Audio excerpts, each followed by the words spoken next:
So I guess you know pi, 3.141592653 and so on. It's something that we learn in school, but we never use ever again.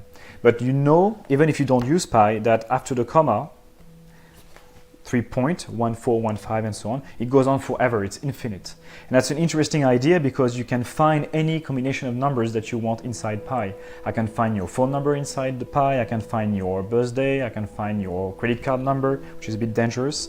And also I can translate pi into, for example, letters. So if 1 is A and 2 is B and 3 is C and so on, you have an infinite sequence of random letters.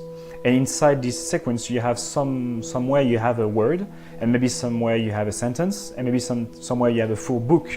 And if every single sequence of letter is inside pi, somewhere in pi you have your own biography. So if you were able to know pi inside out, which is impossible because it's infinite, you would know what would happen to you tomorrow, for example. And in the same way, if you translate every number of pi into a pixel, like a shade of gray, for example, 1 being very light and 9 being very dark, you can have an infinite sequence of images, like static that you have on TV when there is no programs anymore, and like a QR code basically. And you have all the images in the world inside pi, so that includes the first image that you saw when you were born, but you know that already because you saw that. But there is also the last image that you will see when you die. So if you were able to see that, you will know when and how you die. But you have to know pi inside that, but it's impossible. And also some people have been interested in memorizing pi as much as possible. So for example, in 2006, Akira Haraguchi, is a Japanese guy, was able to recite 100,000 decimal places of pi. So that's crazy. I'm not that good. I only know 10,000 decimal of pi. That's much easier. So in this book, you have all the first 10,000 decimals of pi.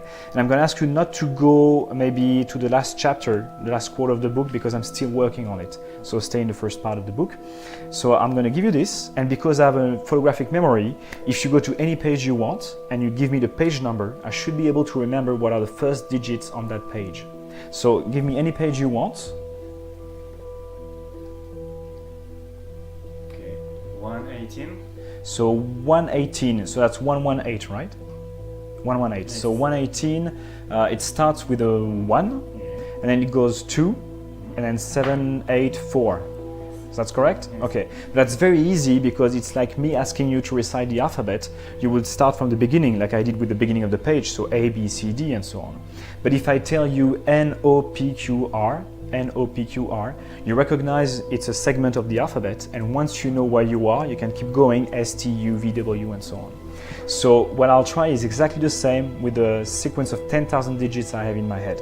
I'm going to ask you to go to any page and go to any line on that page and give me 5 consecutive numbers anywhere on that page. And this will give me a position in pi, and I'll try to recite from that spot.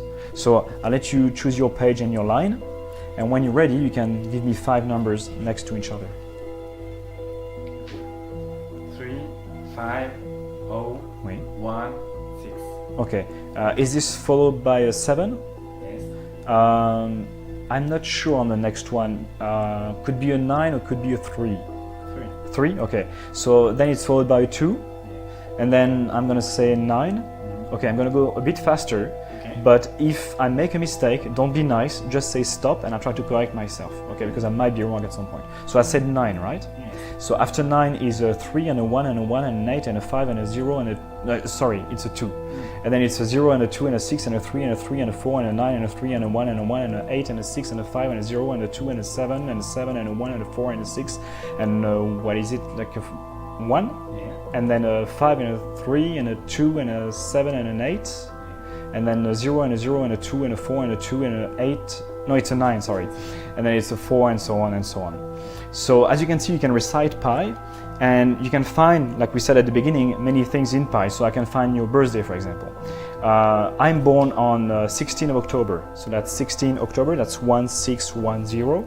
And I know this sequence is in pi somewhere, but it's not in the book because 1610 is beyond 63,000 decimals of pi. So I'm not lucky. But if you're lucky, your birthday is going to be in the book. And I'll try to remember if it is. If it is in the book, I'll try to tell you the page, the line, and the position on the line where you can find your birthday. But if you're not in the book, I'm sorry, because that can happen. So what day are you born? 14. 14, and what month? July. So 1407. So 1407, is this in the book? It's in the book. It's going to be on page 172.